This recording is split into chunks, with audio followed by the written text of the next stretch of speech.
The following is a presentation of the Belly Up Sports Media Network. Let me just say, after Vera distorting the belt, they're proclaiming the real world champion. I'm going to tell you all.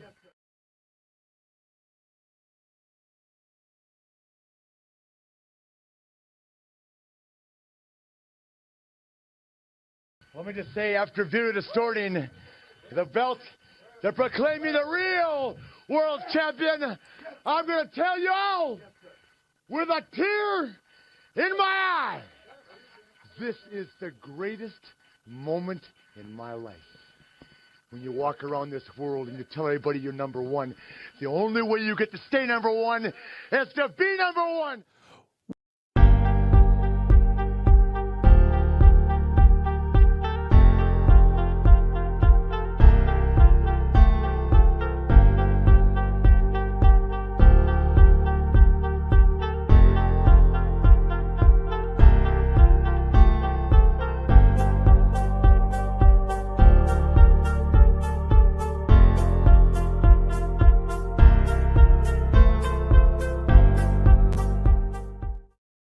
Hey, everybody. Good morning and welcome to another edition of the Captain Lou Extravaganza. Welcome aboard here on this Wednesday, June the 14th, 2023.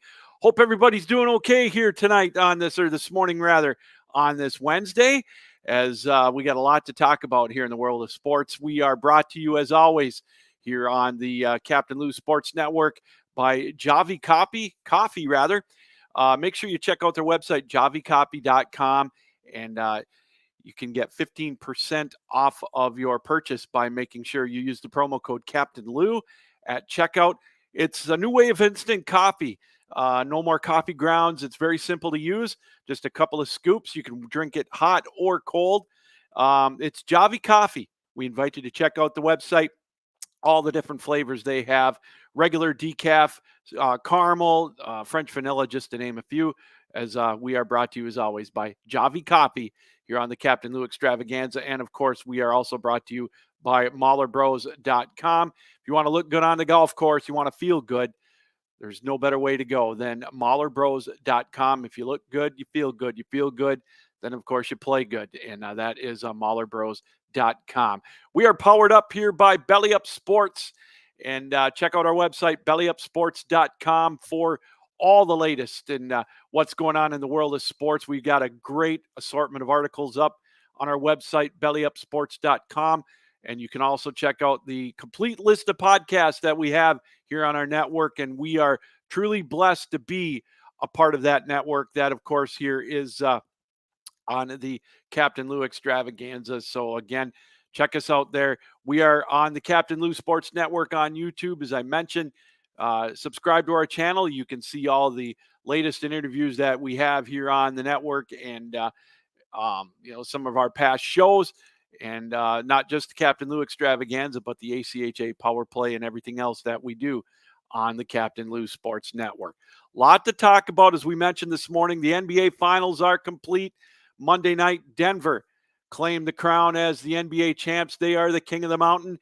They took care of Miami in 5 games as they edged them in a good old-fashioned 1990s, late 80s slugfest. 94-89, I believe, was the final score there. So Denver is your new NBA champion. 5th straight year that a new champion was crowned. We'll talk more about that in a little bit. The Stanley Cup Finals, we've got a new champion there as well. The Vegas Golden Knights ran over the Florida Panthers last night 9-3, and they are now the Stanley Cup champions, their 6th year of existence. Expansion club, if you will.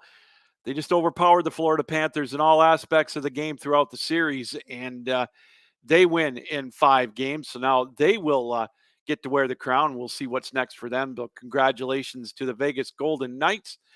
And we'll talk a little bit about the U.S. Open starting tomorrow out at the Los Angeles Country Club. It's going to be the first time that tournament has ever been held at the Los Angeles Country Club.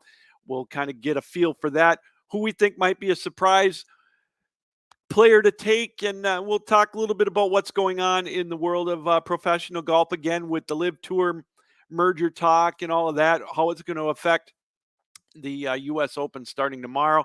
It's going to be out west, so it's going to be on prime time for us here in the East Coast. So if you've got nothing to watch on Friday night, Thursday night, whatever, this weekend, it's going to be a prime time show.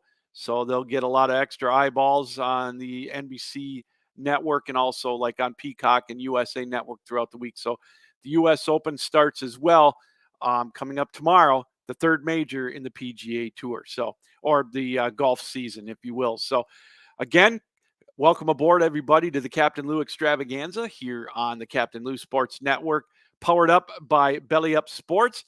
And again, our poll question that we've got up on the network as well on our Twitter feed, which is at The Real Captain Lou. We invite you to take a look at that. Follow us on Twitter at The Real Captain Lou. And our poll question is, what are you rooting for this weekend, or who are you rooting for? Are you rooting for an individual golfer, someone from the PGA Tour, maybe a Live Tour golfer, or you just want to see great golf? Those are the four choices on the poll question, which will be up on our Twitter feed at The Real Captain Lou, or as well on our Facebook page, which is the Captain Lou Extravaganza. We invite you to follow us there as well. Well, the Stanley Cup Final, as we mentioned, it took place Game 5 last night as the Florida Panthers and the Vegas Golden Knights. Florida looking to stave off elimination. Both teams were looking to get their first Stanley Cup, and of course, it was Vegas. Man, did they steamroll Florida last night. 9-3 was the final score. You know, it was a great opening first period. You know, Florida had their chances in that opening period, and man, Aiden Hill he came to play. He was up for the task, and he made some dynamite saves, making that left pad save again a couple of times in the opening 7 minutes when it looked like Florida, they had the rush early, and it looked like they were going to try to take advantage, kind of quiet that crowd down in Vegas, and they had every opportunity to do it, but Aiden Hill was just amazing. And then Florida, with their only power play opportunity of the game, was in the opening period. And Mark Stone made him pay with just, he was able to get the puck. It was a 2-on-1, shorthanded right towards the end of the power play, about 12 minutes in. And he froze both the defender for Florida and also and Bobrovsky on the 2-on-1. And boy, he drug it through. And then, the puck, he just went top shelf with it. What an amazing play. I mentioned it on my Facebook and Twitter pages last night. Just a huge play to get momentum for Vegas. The crowd went nuts. And then they got the wild scrum in the second for the second goal. It's funny, as I was watching it with my wife last night, and she thought she heard the whistle too. And you did hear the whistle. They went for the replay there on that second goal. But there's a continuation rule where, yeah, the whistle can blow, but if the play is not complete, the puck was still moving and it went in the net. Nobody was touching it when the whistle blew.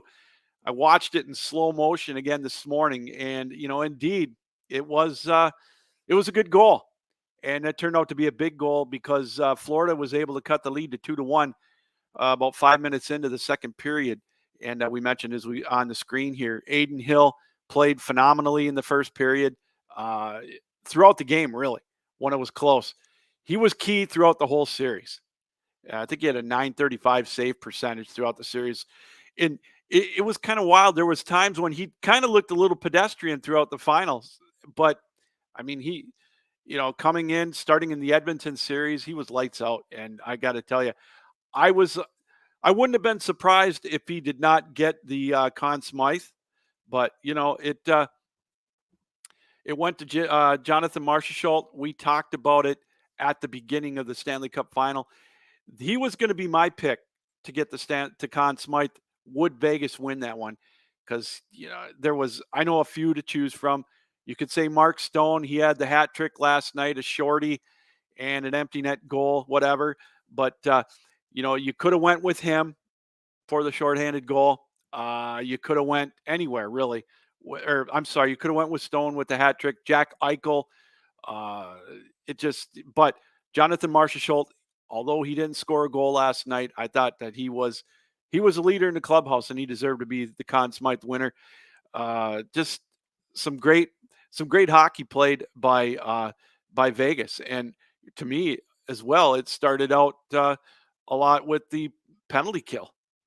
17 out of 17 for Vegas on the penalty kill.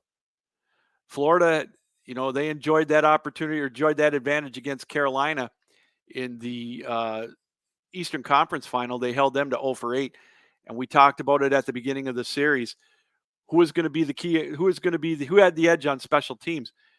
I honestly thought Florida would have the edge coming in, but this Vegas team, a little better, obviously, than Carolina, rolling out 4 lines. We talk about that throughout the playoffs, and it just, getting contributions from everybody, not just the stars. Let's look at last night. Mark Stone, we mentioned with the hat trick, but you got guys like Nicholas Roy with the goal, Riley Smith, Michael Amadio, which may have been the backbreaker last night. No, I know it was 5-1. And I know you think, well, it's a 4-goal lead, but 4-goal leads can be, they're not insurmountable. Florida scored a couple of goals in the third period to cut it. I know 7-1, you're thinking maybe Vegas took their foot off the gas pedal. But a guy like Amadio with the extra attacker with the delayed call gets that goal at 19:58, 1.2 seconds left to go in the second period.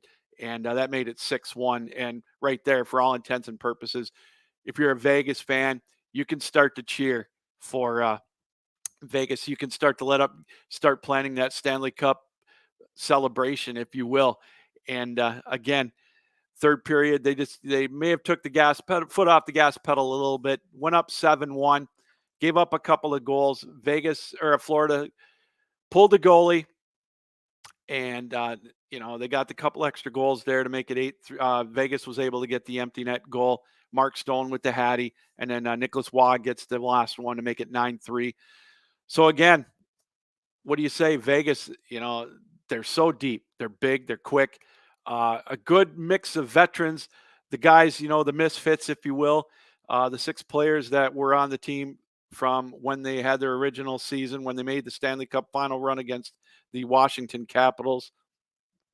I don't know if you noticed that Paul Cassidy started 5 of the 6 misfits in the opening sequence, the opening line, if you will, both on defense and with the front line. So kind of a cool way to get it going for the Vegas Golden Knights. And, I'm happy, very happy for Bruce Cassidy. It's got to be a part of a little bit of personal satisfaction after getting shown the door in Boston, and that's got to be in the back of his mind. He's never going to admit that publicly, but boy, he gets to go into a situation like Vegas where you knew they had a team that had the potential to go to the Stanley Cup, just had to get the pieces together. And such an amazing run for Vegas, and they go play Dallas. They had Peter DeBoer for Dallas, who was on Vegas last year. All the the storylines going into that series, and then coming in Cassidy with an opportunity to lead the Golden Knights to get the Stanley Cup. Now he gets to taste the Cup victory. They've got a good foundation built there, and both teams do, them and Florida. And now we'll see what Florida can do next year. Vegas, they can celebrate now.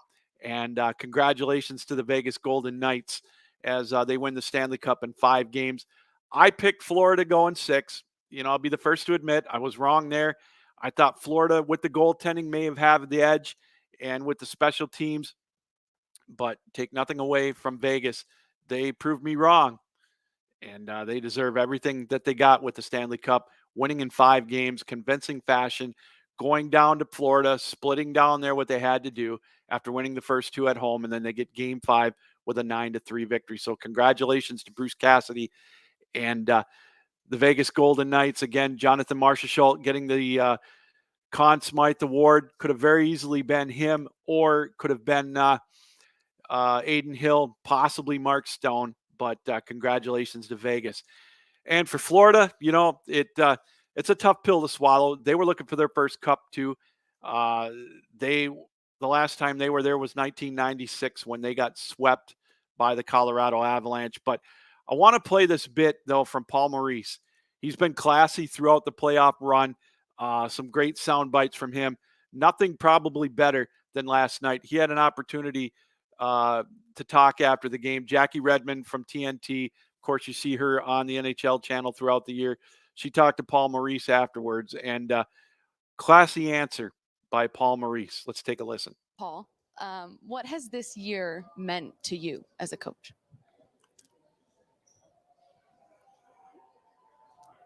You get cynical when you get old, right? Pro sports sometimes makes that happen. The game is wonderful, it's beautiful, but the best part about sports, for all the things that you want your kids to learn when you put them in sports, for all the great character stories, we're all in that room this year from training camp on. We're casual with our words sometimes, but that group of guys loves each other every day. The way they treat each other completely destroyed any cynicism I might have about pro sports. It was absolutely, I don't even necessarily feel that I was a part of it, but it was a wonderful thing to be a spectator of and to see it every day. So it was, at the very least, profession affirming for me. What a way to go out. Paul Maurice, again, what can you say about him? That had to be tough. It obviously is. You talk to the losing coach or losing players in any kind of finals competition, and it's refreshing to hear something like that. So Paul Maurice, as we mentioned, he's been classy throughout. He took over a Florida Panther team. He left Winnipeg at the end of last year, and you thought maybe he was burnt out. And you read some of the interviews with him earlier before the season started. It didn't take a lot of convincing, but he had to be talked into going down to Florida. And once he saw what the potential was there as well, he took a Florida team, and they were President's Cup trophy winners last year. And coming into this year, they kind of stumbled out of the gate, maybe underachieved, but he was able to get them to produce when they had to. Earlier in this calendar year, they turned it around, and it took some help for them to get that last playoff spot. And of course, we know the run. They were down 3-1 against Boston, and they put Bobrovsky back in net, and he helped ignite that run for Florida to get to the finals. Then they got to the Stanley Cup final. Tkachuk took that big hit from Kolasar in Game 3. As it turns out, he played Game 4 with a broken sternum.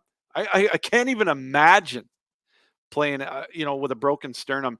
Here I am recovering from Achilles surgery and, bone spurs and all that. And, I could barely walk. I'm getting, midway through my recovery. But I look at what Tkachuk did in the playoffs. They were saying he had to get help out of bed. They had to put his uniform on him in Game 4, and he played. Couldn't go in Game 5. And then we find out Aaron Ekblad played through the playoffs in that Boston series. He broke his foot. I mean, this is what these players do. I know Vegas probably played through a ton of injuries as well. It's that time of year. The players got through it. For a lot of these players, this may be the only opportunity they get to get to the Holy Grail, which in the NHL, of course, is the Stanley Cup final.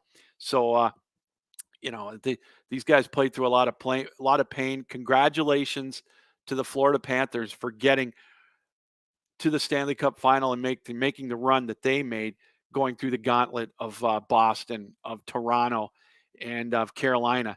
And, we'll talk about this in the NBA finals, but I get tired of hearing how, Denver beat an 8th seed, and maybe it's not a true final in the NBA. Vegas beating an 8th seed in Florida. No, I call BS on that. For these 8th seed teams to get to the finals, they got to go through the number 1 seed. They got to go through a number 2 seed or whatever. They did it. Florida did it. So you can't take anything away from Vegas's run to the final. They beat a quality team.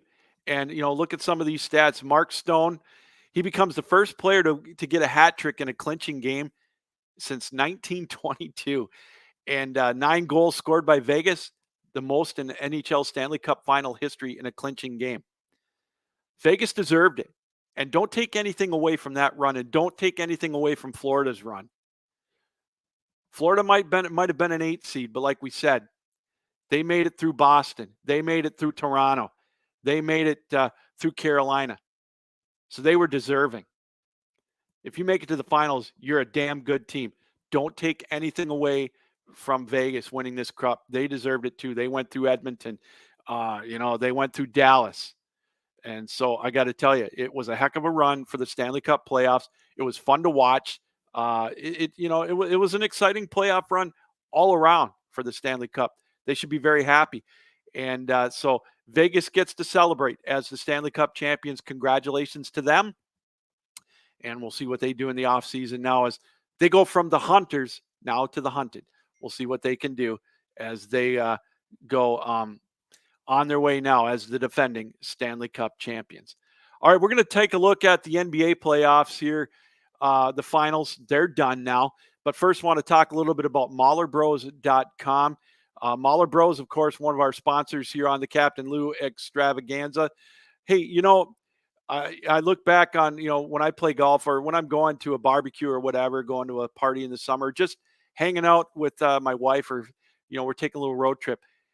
You're outside, you're walking around, you're warm. It gets even warmer and you start to feel a little miserable. Maybe it's the clothes you're wearing. Well, you're on the golf course, you're making the turn, you hit a couple of shots, you start to get frustrated and you think, oh my God, I'm just sweat, whatever. I've got the answer for you. You want to feel good on the golf course. Check out MahlerBros.com and their selection of polos and t-shirts. They've got sleek fitting, very lightweight, and they look great. You can look loud if that's kind of what your thing is, or you want more of a conservative look. Again, MahlerBros.com. When you look good on the golf course, you feel good. And then when you feel good, you start thinking, I can do this. When you feel good, you play good. And that's MahlerBros.com. Let them get you starting to look good and feel good on the golf course or maybe that barbecue or whatever you might be doing. When you go to MahlerBros.com, again, make sure you go to the promo code and use BELLYUP for 15% off of your purchase. That's MahlerBros.com. Use the promo code BELLYUP and you'll get 15% off of your purchase. It's that simple. That's MahlerBros.com. All right, the NBA Finals. Let's get into those as we welcome you back here to the Captain Lou Extravaganza here on the Captain Lou Sports Network on YouTube. We invite you to subscribe to our YouTube channel and you can take a look at all of our previous shows, some of the interviews that you might have missed throughout our shows, and some of the other things that we've got going on the network. The NBA Finals Game 5 Monday night. We've crowned a new champion, as we mentioned. Denver, they took over in the second half, just outwilled Miami. I don't know, they just powered past them, if you will. They win the championship in 5 games. We picked Denver to win in 5 games at the beginning of the NBA Finals. It just, I don't know. You watch that opening game in Game 5, and the opening quarter, rather, in Game 5, and you saw a Denver team that it was amazing. They started out so poorly, and the problem, Miami just could not take advantage of that poor start. Both teams not hitting any shots, it seemed like. Miami had the lead. They had the opportunity to really put their foot on the neck, maybe stay up by double digits towards halftime, and they couldn't do it. Denver was able to cut it to 5. In the second half, Miami just, again, they would get up by 8 or 9, but this couldn't put this Denver team away. And Denver was able to cut it down to 1. They had the lead at one point in the end of the third quarter. Then Miami turned it around. They had the lead, I believe, going into the fourth quarter, but just could not put them away. And this Denver team, we talked about it in Game 4. They didn't get the best performance out of Nikola Jokic in Game 4. He was in foul trouble. Miami couldn't take advantage of that. And then you kind of thought maybe in Game 5, if they got out to a hot start, they could do it. Jimmy Butler, again, I don't know. I don't want to keep harping on this, but Jimmy Butler, was playoff Jimmy, big time Jimmy buckets, getting those big games in the first couple of rounds. We got used to maybe seeing that and expecting that out of him, but he just couldn't do it. And in a time where you needed your big players to step up, he just couldn't come through to what we expected out of him. And again, it just shows you kind of like in the Stanley Cup final, Denver was just the more complete team. They had the size, they had the speed to just wore them out. And it was never more evident again in game 5 in the fourth quarter. Miami just could not keep up with them in the end. And I don't know. I think Miami's going to be there again next year. Now they're already going to start talking about what kind of a piece are they going to add. But if you're Denver now, we heard from Coach Mark Malone after the game. The journey's not complete. The final step in their journey is to become a dynasty. Now, they're not there yet. Obviously, they've only won one championship game. They've built it up. They kind of remind me of the old Pistons and Bulls teams from the 80s and 90s, kind of stepping their way up the ladder to get to the promised land, to get to the top of the mountain, to be the champions. It doesn't sound like they're satisfied. And with Denver, I think the pieces are in place for Denver to keep it going. I mean, they got Jokic signed long-term. They've got Aaron Gordon signed long-term. The biggest question now to me is what are they going to do with Michael Porter Jr.? I mean, he's a good piece to the puzzle, but gosh, he didn't show up in the finals. He had one good game. And he was very inconsistent when the bright lights were on. They've got the role players, KCP. He didn't have a lot of points, but, he showed up big in the fourth quarter at crunch time. A couple of big steals, a big three-pointer in game 4. He was there towards the end. And, I don't know. Denver's going to be poised for a run.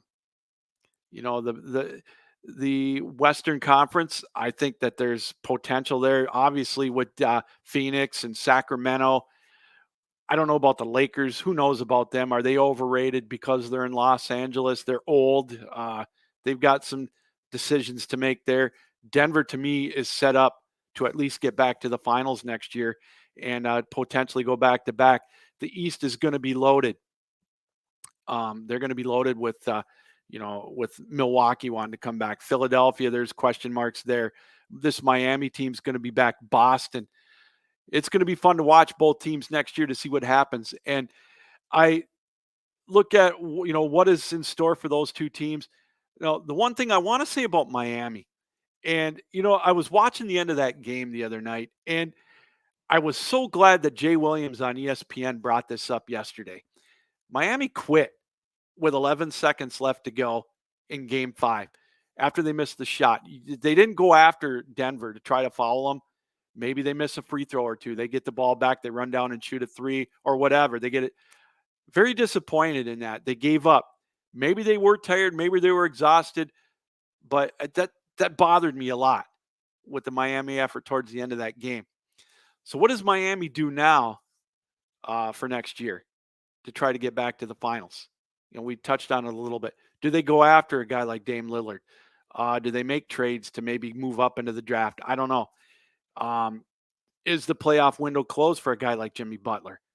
They've had quite a run over the last 4 years, the most playoff wins out of anybody in the last 4 years, that being the Denver Nuggets. So what do they do to try to get to that next level, winning another championship?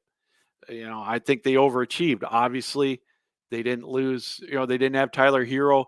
They lost Victor Oladipo early, so that was tough, and they overcame that early in the playoff run, I should say.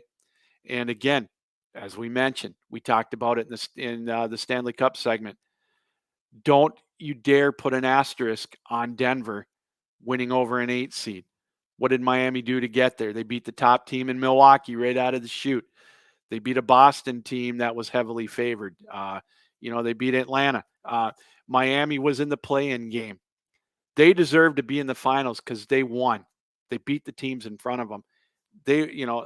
Once you get to the finals, you're not an 8 seed anymore. Just like the Florida Panthers weren't an 8 seed. So I get tired of hearing that scenario. Don't bring that up with me. There's no asterisk. They deserve to be there, just as Denver now deserves to be respected as the national champions, the world champions, which begs now, they're not a West Coast team. They're not an East Coast team. They're in the quote unquote flyover time zone. Are they going to get the credit that they deserve? Does Nikola Jokic get the credit he deserves now? He had one of the most dominant playoff runs in NBA history. He's got to be considered now as one of the top centers of all time. I mean, 30, 20, and 10. He's not Kareem yet. He's not Bill Russell, but he's got to be recognized up there with some of the great ones. Tim Duncan, Hakeem Olajuwon. He's got as many world championships as Wilt Chamberlain. Now, obviously, he's not going to average 50 points a game or 35 rebounds or whatever. But I mean, what he has done to transcend the game, his all-around game, his court sense. We've talked about this throughout the playoff run with Jokic. What really just amazed me is his court vision. He reminds me a lot of Kareem Abdul-Jabbar, but he's got that step back three, the deep presence, the three-pointer. That's what amazes me the most about Nikola Jokic. And again, the biggest problem for him right now is, number one, he's humble. It's not me. He doesn't promote his brand. He doesn't play for a West Coast team, an LA team, a New York team, a Phoenix team, or a Philadelphia team where, they hog all the spotlight. And they just, that's going to be when he's going to be considered as one of the all-time greats, a legacy thing, whatever. He's won 2 MVPs, probably should have won a third. He's now got a playoff MVP, justifiably so. Nikola Jokic, he's got to be up there as one of the tops, of all times. And if you're trying to tell me that this was not one of the best playoff runs in NBA history, show me somebody else who's had the numbers that he had. A little bit of old school, playing inside. You don't see the big guys doing that anymore. It's more of a perimeter game. The assists, the rebounds, the scoring. He made it look so effortlessly. He did the dirty work underneath, and yet he's able to come down there and just pop a three, even when there's people on him. Just ask Anthony Davis in the conference finals. It's just one of those things. And he's humble, like I said. He wants nothing to do with the spotlight. It was funny. They asked him about the parade, and if he was excited about it because it was on Thursday, he's like, no. He just wants to go home. He wants to go to the horse races. So, congratulations to Denver. Well-deserved crown. They are the kings of the mountain. They were indeed the best team in the NBA by far, and they look now to repeat next year. We'll have to wait and see what they do. Now, next up for the NBA, along with the NHL, are their drafts coming up here in the next 2 to 3 weeks.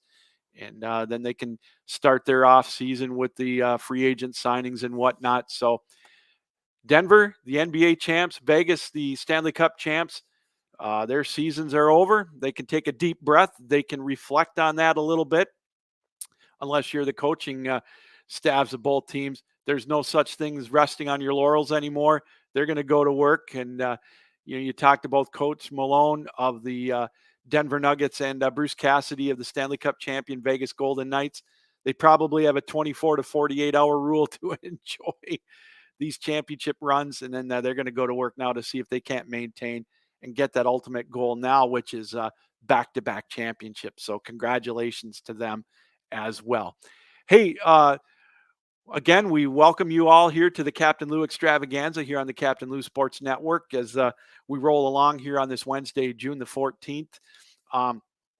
We want to tell you a little bit before we go to the PGA side of our show here this morning. I want to talk a little bit about our newest sponsor here on the Captain Lou Extravaganza. We welcome Javi Coffee to the Captain Lou Sports Network family. Javi Coffee, faster than instant, better tasting than gourmet, a lot easier to use. It's easier than using coffee pods. It's very simple. All you do is you take 1 to 2 teaspoons of Javi to water or milk or whatever you put into your coffee mixture, hot or cold. If you've got hot water or if you like to drink the iced coffee here in the summertime or throughout the year, a phenomenon that I'm not quite there. I'm getting there. But anyways, it's quick. It's simple. It's got protein. It's Javi Coffee. We invite you to check out javicoffee.com And when you're there, you make your purchase. Make sure you use the promo code Captain Lou at checkout, and you'll get 15% off of your purchase. That's Javi Copy. As you can see on top, use the promo code Captain Lou, and you'll get 15% off of your purchase. It's a great new way to enjoy instant coffee. As we mentioned, it's tastier than gourmet, easier to use than coffee pods. It's simple, hot or cold, 1 to 2 teaspoons, depending on how strong you want it. That's javicoffee.com. And again, use the promo code Captain Lou for 15% off of your purchase here. Again, we welcome them to the Captain Lou Extravaganza family, that being Javi Coffee. We're powered up by Belly Up Sports, as we mentioned here on the Captain Lou Extravaganza. Check out bellyupsports.com. You can see there our complete list of podcasts that we have throughout the week, weekly, daily, whatever. That is bellyupsports.com. And also, you can get caught up on all the current events in the world of sports and entertainment. That is bellyupsports.com with our excellent group of sports writers. That, of course, is bellyupsports.com. The U.S. Open for golf starts tomorrow out at the Los Angeles Country Club. And it looks like a pretty tough track. There are some holes that you can score on. The par fives, especially the first one, is reachable. But, of course, it's the U.S. Open, right? You got to hit it in the fairway. And the last 3 holes especially, you've got a 542-yard par 4, 500-yard par 4 on 17, and then a 490 on 18. They're narrow. They've got, the big sloping greens, especially on 18. Number 6, I believe, on the front has got, let me see if I can bring it up real quick. I was taking a look at the course layout, and again, can I bring up the right screen? There we go. Number 6 is 330 yards. It's a par 4. It's very tempting. It's a blind tee shot to the green, going over trees. If you've got the gumption to do it, you can drive that hole, but it's very protected. And if you hit the greens, it could slide off into a very dry ditch right around the course. Most of the players probably will kind of lay up, if you will, on the left side because it's kind of guarded to the right, a little left to right dog leg, but makes for a very interesting setting here this weekend. It's the first time the Los Angeles Country Club is hosting this U.S. Open. Their history isn't the greatest, and kind of reminds me a little bit of the Masters. And what I mean by that is they didn't, there's a lot of not a lot of great, a lot of great history with it. They didn't let women in or minorities in until the 1970s, the early 1970s. They excluded a lot of religious faith in there, which is sad. And I guess my question is, how are they going to be shown? What kind of light is the U.S. Open or this golf course going to be shown in with, what's coming up? Are they going to talk about the past at all with this golf course? And again, another thing is the U.S. Open tried to go here back in 1986, and their own board voted it down. They didn't want them to come here. So I don't know what changed with now all of a sudden their board of directors or whatever decided to let them come to this golf course. They were very selective on who they let in back in the day. People like Groucho Marx. The Jewish community was not allowed in there. Again, they made women wear skirts. What did they have? U.S. Women's Amateur. When it rained, they had to wear garbage bags on their legs to stay dry. I mean, very archaic with some of their thinking, and even recently. So now they do allow everybody, but it's still a very, very select group that is allowed to play that golf course. So past maybe a little bit checkered, so maybe this will shed a little light on it. Who knows? As far as the golf course itself, it's going to be a tough one to play, like we mentioned. Very narrow. Any U.S. Open course is going to be tough. The roughs are going to be so hard to play. I read somewhere this morning that Brooks Koepka did shoot a 62 in his practice round there yesterday. So who knows? There is a potential if you can get out quick on that course. you can make it. You can make a run at it. Who knows? So, I mean, it looks like it's going to be interesting to see. Yeah, it's now there's going to be obviously the backdrop to this tournament is what happened with the PGA Tour last week with the announcement of the Live Tour merger, or they're going to combine, or they're bought out by the PIF, the investment fund. I had a chance to watch some of the interviews yesterday on the Golf Channel, and you read something like with John Rahm, what he said. Some of the players on the PGA Tour felt betrayed. They've lost faith in management. But I also, I like what he said though. He, one of the things I like about John Rahm is he's down to earth, and he's truthful, and he puts things in perspective. He admits that he's living right now a privileged life, and that he's going to play. He's going to take it week by week. He's going to play with with that in mind. Is that ultimately that's not a big problem. And I like what I like that attitude. He's playing a game and he's making a lot of money at it. And no matter what happens, they're going to make a lot of money. Now, I know there's a lot of the faction out there that says, the Live Tour with the blood money, this and that. We've talked a lot about it last week on the show. If you're going to sit there and complain about the PGA players getting paid blood money and that they shouldn't come back, then I want that same faction to say the same thing about the NBA and some of these other entities that are getting that blood money or China blood money, sweatshop money. It's out there. Like it or not, it's out there. And all these guys are taking it. Do I condone it? I don't necessarily condone it, but it's all a business. And, it's something that you got to keep in mind. And, I look at, what Brooks Koepka said, their focus right now is playing, but, it is going to be in the back of their minds there. Obviously, they're human. And it's kind of funny is he and Rory McIlroy are going to be, or they're going to be paired with Hideki Matsuyama tomorrow and Friday. It begs to wonder if that was done on accident, if there's a purpose behind it. So obviously that group's going to be, they're going to keep an eye on that group throughout both days. It's a primetime game. It's a primetime setting, being out west. So the game, they're teeing off at like 5:00 Eastern time.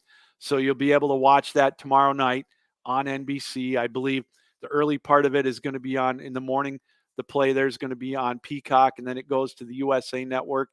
And then in prime time, it's going to be on NBC.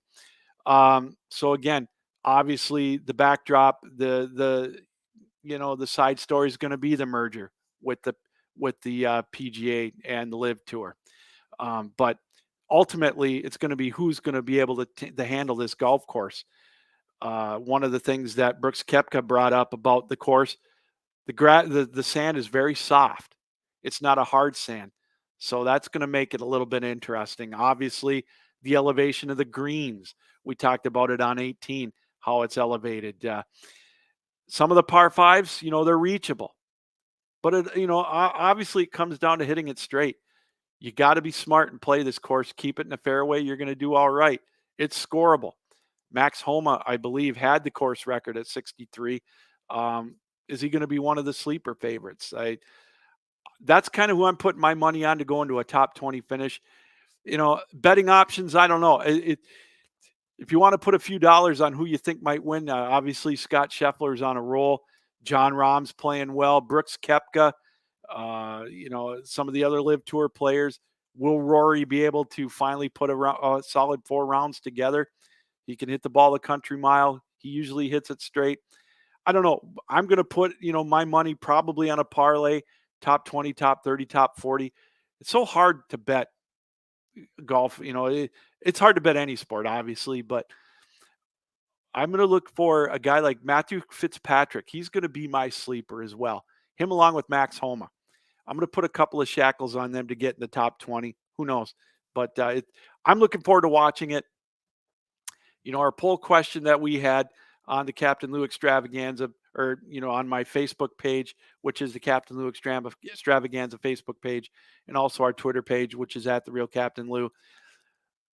What are you looking for this weekend for the U.S. Open? What are you rooting for? Are you rooting for an individual golfer? Or are you going to root for a PGA player to win it? Or a Live Tour player to win it? Or are you just looking for great golf? Right now, the overwhelming sentiment is looking for great golf this weekend. The storylines, the intrigue. And then the second was individual golfer, then PGA third, and then Live Tour player fourth. So check out our poll question. Take part in that, if you will, at Real Captain Lou or on the Captain Lou Extravaganza Facebook page. So a lot to look forward to with the U.S. Open this weekend. It's going to be must-see golf for sure. So we'll keep an eye on it. We'll give you updates, obviously, on our show on Friday. Well, that's going to do it here this morning for the Captain Lou Extravaganza on the Captain Lou Sports Network.